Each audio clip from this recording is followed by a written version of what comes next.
Okay, so let us continue with question number 15.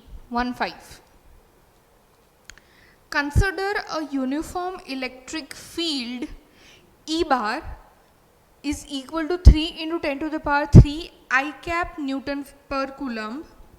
E bar is given to us. What is the flux of this field through a square of 10 centimeter on a side whose plane is parallel to the YZ plane? Chalo.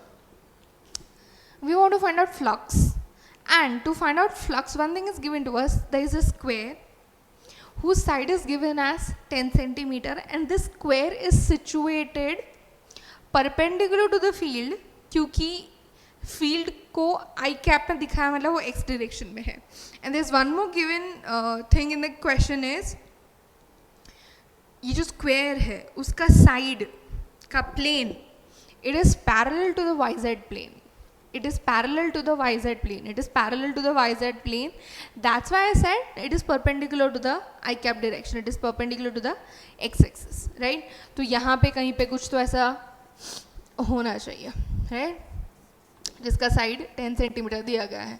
Doesn't look like a square, but we can assume it is a square of length 10 centimetre. Converting into meter, 0.1 metre हो गया. क्या चाहिए हमें?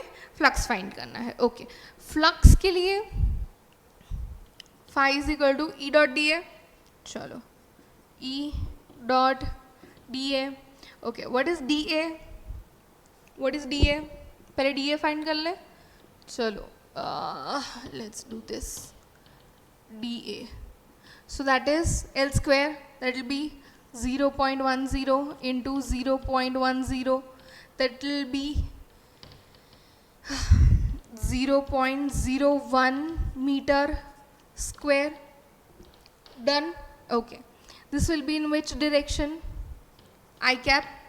This will be in which direction? I cap. अरे जो भी surface है जहाँ पे भी उसका सरफेस एरिया है उसके परपेंडिकुलर डायरेक्शन में या तो अंदर या तो बाहर उसका एरिया वेक्टर होगा. Basically what it is x direction. तो आई कैप आ गया. चलो अब हाँ फ्लक्स फाइंड करना है. E dot dA bar.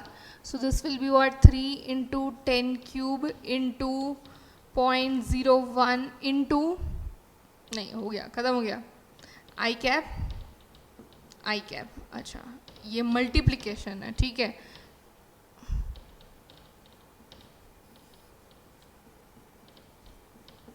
Looks nice ना ऐसे. I cap dot I cap gone और मतलब 1 हो जाएगा 111 and this will be what 1000 into 2 decimal मतलब 10 हुआ तो 10 3 इंटू 10 विच इज 30. यूनिट क्या होगा? Newton metre square per coulomb. I think so this is correct. Yes 30 newton metre square per coulomb. Done. अब सेकेंड चीज पूछी है क्वेश्चन में. What is the flux through the same square if the normal to its plane makes a 60 degree angle with the x-axis? अच्छा, अब जो ये x-axis से जो normal था plane 10 सेंटीमीटर साइड वाला, अगर अब हम उसको 60 डिग्री एंगल पे टिल्ट कर दे with respect to x axis तो क्या हो जाएगा? So we know that flux is equal to E D A cos theta मिल जाएगा. Theta 60 is given to us. चलो जितनी जगह है उसमें बहुत जगह है हमारे पास वैसे तो. सो फाई थीटा वाला will be what E D A cos theta. This is 3 into 10 cube into 0.01 into cos 60. This is equal to 30. ये पूरा मिलके 30 हो जाता है. 3 zeros यहाँ पे 2 डेसिमल मतलब 1 10 बचा which is multiplied by 3 which is 30 into cos 60 is half.